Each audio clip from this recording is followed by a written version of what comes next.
ఒక గ్రామంలో శ్రీరామనవమి పండుగ అంగరంగ వైభవంగా జరుపుకున్నారు.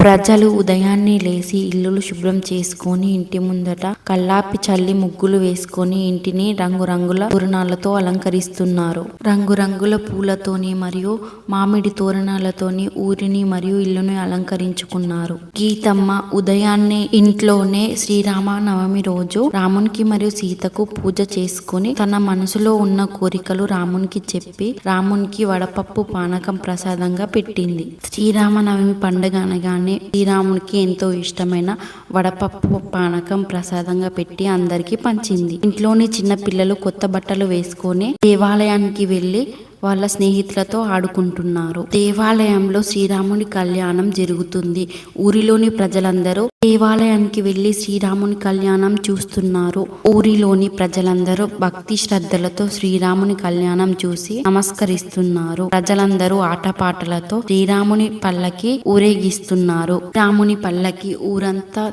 తిరిగి వచ్చిన తర్వాత మళ్ళీ దేవాలయంకి వచ్చి దేవాలయంలోని పంతుళ్ళు ఆ రోజు పెట్టిన వడపప్పు పానకం అందరికీ ప్రసాదంగా ఇచ్చారు. ప్రజలందరూ సంతోషంగా ఆ ప్రసాదాన్ని తింటున్నారు.